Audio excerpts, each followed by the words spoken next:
Hello everyone, welcome to ripple academy. আজকে আমরা percentage related আমরা যে প্রিভিয়াসলি যে ভিডিওগুলো দেখেছি সেগুলো সম্পর্কে কয়েকটা ম্যাথ সলভ করার চেষ্টা করব।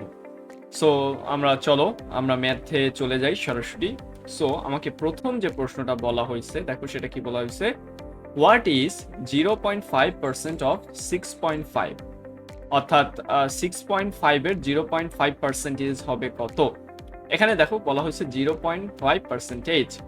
চলো এটাকে আমরা করে ফেলি। আমাকে কি বলছে, 6.5 ইন্টু 0.5%, তাই না? এটাকে যদি আমি পার্সেন্টেজকে ভাঙিয়ে লিখি আমরা বলতে পারি 0.5/100, অথবা এটাও বলতে পারি আমরা 0.005, আর এখানে হচ্ছে আমার 6.5। এই দুইটা আমাকে গুণ দিতে হবে, তাই না? সো আমরা এই দশমিক টশমিক বাদ দিই, শুধুমাত্র 6, 5 এবং 5কে আমরা গুণ করি।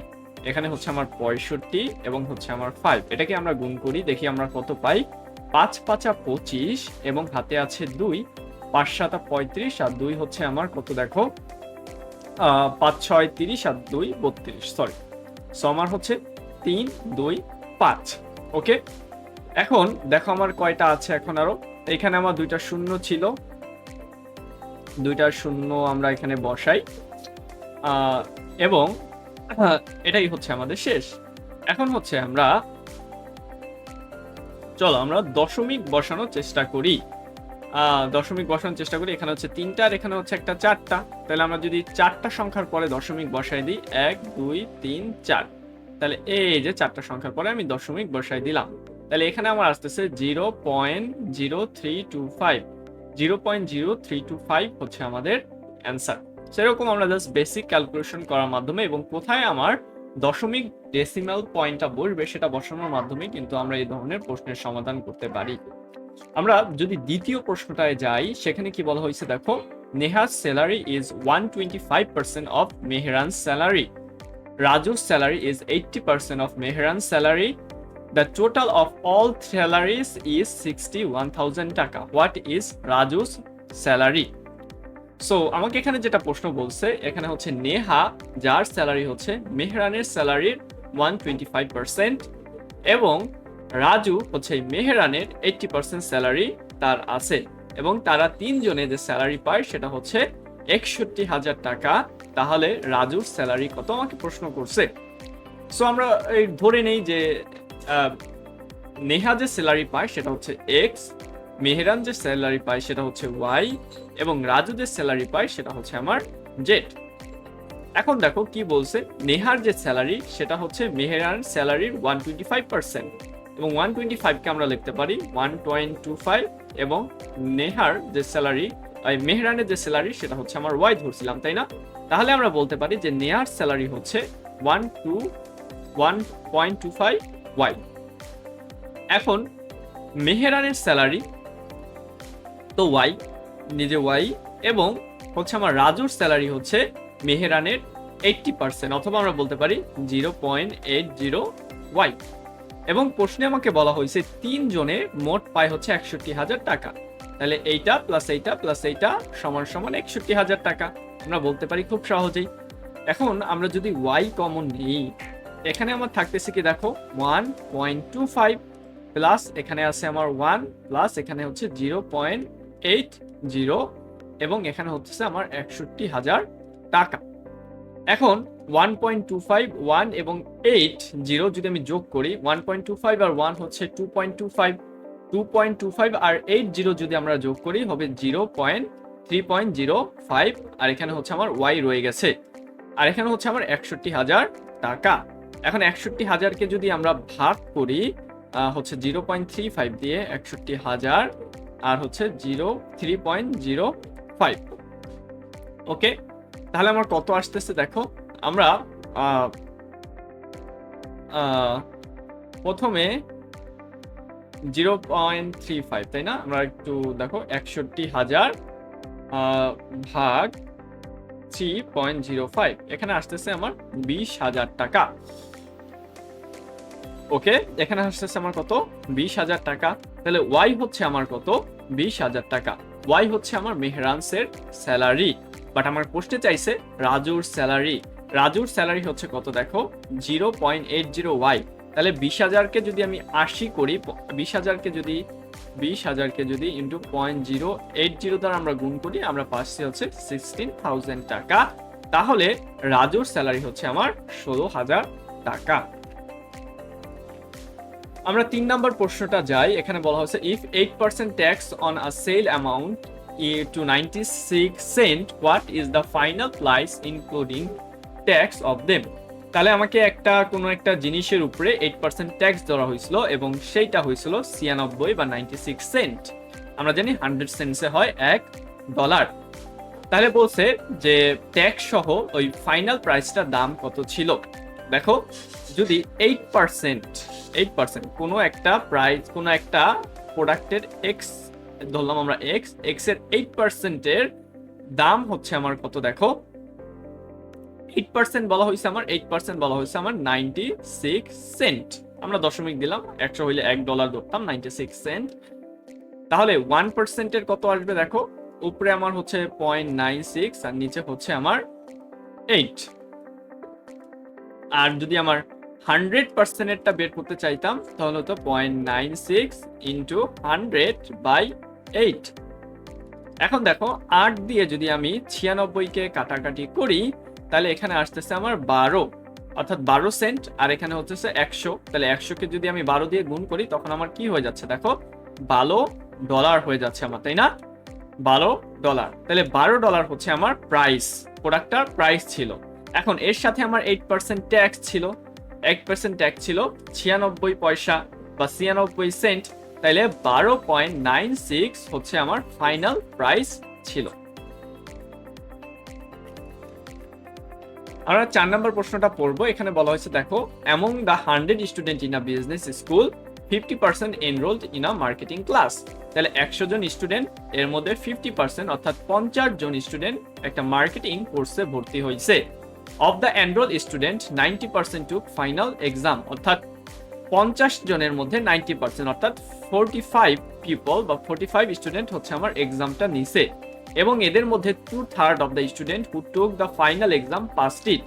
এর মধ্যে 2/3 স্টুডেন্ট অর্থাৎ 30 জন হচ্ছে আমার পাস করছে এবং বাকি 15 জন হচ্ছে আমার তাইলে ফেল করছে। এবং আমার প্রশ্নে চাইছে how many student failed in the final exam. তাহলে কতজন ফেল করছে? ইটস ইজি যে আমার 15 জন ফেল করছে। আমরা পরবর্তী প্রশ্নটায় চলে যাই। এখানে বলা হয়েছে the price of sugar has increased by 60%, the order to restrict the original price, the new price must be reduced by. এরকম যদি আমার প্রশ্ন থাকে কখনো যে আমার প্রাইস ইনক্রিজ করা হয়েছিল বা প্রাইস ডিক্রিজ করা হয়েছিল, এখন আমি অরিজিনাল প্রাইসে নিয়ে যেতে চাচ্ছি, এজন্য আমার কত পার্সেন্ট বাড়ানো লাগবে বা কমানো লাগবে সেটা যদি কখনো বলে, তখন আমরা যে মেথডটা ফলো করতে পারি সেটা হচ্ছে আমার প্রথমে যতটুকু বাড়ানো বা কমানো হয়েছে সেটা আমরা উপরে লিখবো। এই ক্ষেত্রে হচ্ছে আমার 60 বাড়ানো হয়েছে, আর নিচে আমি আবার সেই অ্যামাউন্টটাই লিখবো, এর সাথে হচ্ছে আমি 100 যোগ করব ইনটু 100 করব। তাহলে এখানে আসতেছে কত, 60/160 ইনটু 100। অথবা আমরা এটাকে যদি কাটাকাটি করি, দেখো 60/160, তাই না? সো আমরা এটাকে যদি একটু একটা কাটা দেই, সো এখানে হচ্ছে আমার 16 আর এখানে হচ্ছে আমার ভাগ দিতে হবে 6 দিয়ে, তাই না? সো এখানে আমরা যদি 0.0 আনি, 0 দিয়ে হচ্ছে আমরা কত আনবো, 60 আনলাম, বাট আর আসতেছে না, আরো একটা আনলাম, 600 আনলাম। 600 আনার পরে 60 দিয়ে তো যাচ্ছে। এখানে যদি আমরা 60কে 5 হয় না, 3 দিয়ে ট্রাই করি, 3 16 কত দেখো, 3 6 18, 8 হাতে আছে কত, 1 আর হচ্ছে 16 ইন্টু 3, 3 6 18, 8 হাতে আছে 1, 3 1 3, 3 আর 1 4, 48, তাই না? তাহলে এখানে আমার হইতেছে 12, 12 16 মধ্যে যাচ্ছে না, আমরা আরেকটা শূন্য দেই। তাহলে এখানে আমার যদি আমি 7 বার ট্রাই করি, 16 ইন্টু 7 কত আসে দেখো, 6 7 42, 2 হাতে আছে 4, 7 আর 4 11, 112। এখানে আসে আমার 8, আর এখানে দিছি আমি 7, আর এখানে যদি আমি আরেকটা শূন্য আনি, 80 আনি, 5 16 80। তাহলে হচ্ছে আমার কত 0.375, অথবা এটাকে যদি আমি পার্সেন্টেজ আনি 100 দ্বারা গুণ করার মাধ্যমে আমার হবে কি 37.5%। তাহলে 30.7.5% হচ্ছে আমাকে রিডিউস করা লাগবে। সো ফর্মুলাটা মনে রাখো, যদি আমার বাড়ে বা কমে ইট ডাজেন্ট ম্যাটার, যদি আমার অরিজিনাল প্রাইসে রিস্টোর করতে বলে তাহলে আমি উপরে লিখবো যে অ্যামাউন্টটা বাড়ছে বা কমছে, এই ক্ষেত্রে 60% বাড়ানো হয়েছে, নিচে আমরা যেটা লিখবো যেটা বাড়ানো বা কমানো হয়েছে সেটা প্লাস 100 ইন্টু 100। এভাবে আমরা খুব সহজেই রিস্টোর প্রাইসটা বের করে ফেলতে পারবো, কত পার্সেন্ট আমাকে কমাইতে হবে বা বাড়াইতে হবে সেটা আমরা বের করে ফেলতে পারবো। এখন দেখো 6 নম্বর প্রশ্নটা আমরা দেখব। এখানে বলা হয়েছে 20 pieces were distributed to 5% of the contestant. No contestant get more than one prize. The number of the contestant were. So 20টা প্রাইজ দেওয়া হয়েছিল 5% এর মধ্যে। তাহলে দেখো 5% স্টুডেন্ট মানে 5% গট 20 পিসেস, তাই না? তাহলে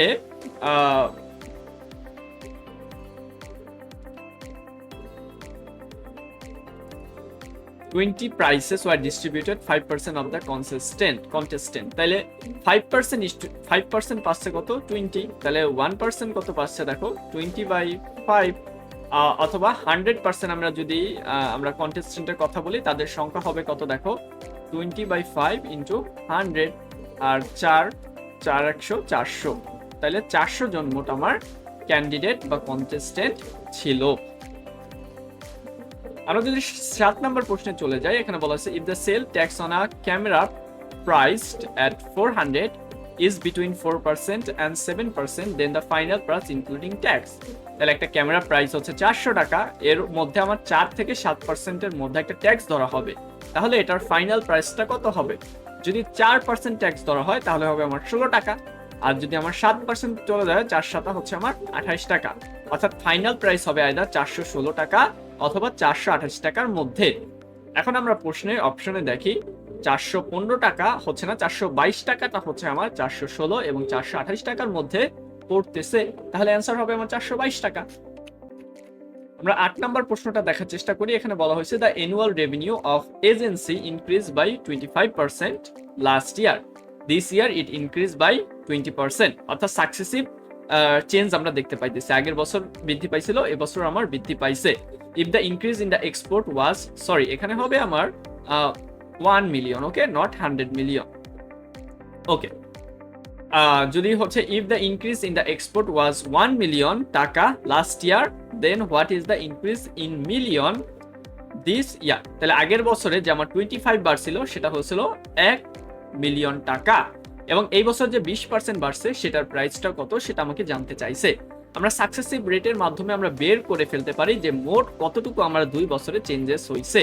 সো প্রথমে চেঞ্জ হয়েছে 1.25 এবং পরবর্তীতে চেঞ্জ হয়েছে 1.20, তাই না? আমার 25% পরবর্তীতে 20% বাড়ছে, সো আমার মোট চেঞ্জ হয়েছে 1.50।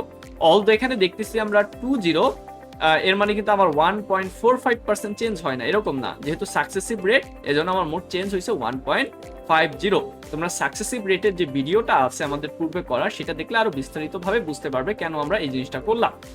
সো 1.50, এখন দেখো 1.25 অর্থাৎ 25% বাড়ছিল, সের জন্য আমরা দিয়েছিলাম 1 মিলিয়ন, আর এখানে কিন্তু আবার এই 25 পয়েন্টই বাড়ছে দ্বিতীয় বছরে, তাই না? তাহলে এর জন্য আমার কত দেওয়া উচিত? এই 1 মিলিয়ন টাকাই তো দেওয়া উচিত, তাই না? সো অ্যান্সার হবে হচ্ছে আমার ডি। যদিও এখানে বলতেছে 20%, বাট অরিজিনালে আমার কিন্তু 25% ইনক্রিজ হয়েছে, যেহেতু এটা একটা successive rate of change. 9 number আমরা প্রশ্নটা যদি দেখাই, a chemist was preparing a solution that should have included 35 gram of chemical. If he actually used 36.4 milligrams, what was his percentage error? So percentage error কতটুকু changes হয়েছে, যদি এরকম কোনো কিছু আমরা বের করতে চাই, অর্থাৎ একটা প্রাইস ছিল 35 টাকা এখন হয়েছে 36 টাকা, তাহলে আমরা কতটুকু চেঞ্জ হয়েছে বা কতটুকু এরর হয়েছে এরকম যদি প্রশ্ন আমাদের করে তাহলে আমরা এটা কিভাবে বের করব? সর্বপ্রথমে আমরা উপরে যেটা লিখবো সেটা হচ্ছে ব্যবধানটা লিখবো। সো আগে প্রাইস ছিল 35 বা আগে ছিল আমার 35 গ্রাম আমার দেওয়ার কথা ছিল, বাট আমরা দিলাম 36.4, আমরা কতটুকু বেশি বা কম দিয়েছি সেটা আমরা উপরে লিখবো। সো এই ক্ষেত্রে হচ্ছে 1.4, এবং আমরা নিচে যেটা লিখবো সেটা হচ্ছে প্রিভিয়াস প্রাইস বা প্রিভিয়াস এ যেটা আমার ছিল। তাহলে এই দুইটার মধ্যে প্রিভিয়াস কোনটা, 35 বা অরিজিনাল যেটা ছিল সেটা লিখলাম এবং এটার সাথে আমরা গুণ করব 100 দিয়ে। এখন এটাকে যদি আমরা কাটাকাটির চেষ্টা করি, যেমন হচ্ছে 7 দুগুণে 14 এবং 5 সাতা 35। দেখো 5 সাতা 35, তাহলে এখানে হবে আমার 5 এবং 5 আঁকে 5, 5 20 কে 100, 2 দুগুণে হচ্ছে আমার 4 40 এবং এখানে একটা দশমিক আছে, দশমিকটা যদি আমরা এখানে বসাই দিই আমার উত্তর হচ্ছে 4। তাহলে এরকম আমরা করতে পারি, অর্থাৎ আমার কতটুকু চেঞ্জ হচ্ছে সেটা উপরে এবং নিচে হচ্ছে আমার অরিজিনাল বা অরিজিনালে যতটুকু দেওয়ার কথা ছিল বা অরিজিনাল যে প্রাইসটা ছিল সেটা আমরা নিচে লিখবো। সেম এরকম আরো একটা কোশ্চেন আমরা এখানে দেখবো যে average score on a certain examination was 80 or she on the same examination scored 84. What was the percentage deviation from the average score? Percentage deviation চাইছে, সো সেম আগের নিয়মেই করব আমরা। সো আমাদের দুইটার মধ্যে পার্থক্য কত, 4 এবং অরিজিনাল যেটার সাথে আমরা তুলনা করতেছি সেটা হচ্ছে আমার 80 ইন্টু 100। তাহলে 4 1 আর এখানে হচ্ছে 20, এখানে হচ্ছে 1 আর এখানে হচ্ছে আমার 5, তাহলে হচ্ছে আমার 5%। সো এভাবে আমরা খুব সহজেই পার্সেন্টেজ রিলেটেড ম্যাথ সলভ করতে পারবো। পরবর্তীতে আমরা পার্সেন্টেজ রিলেটেড আরো অনেক ম্যাথ সলভ করার চেষ্টা করব। So stay tune with ripple academy for more and qualified access of education.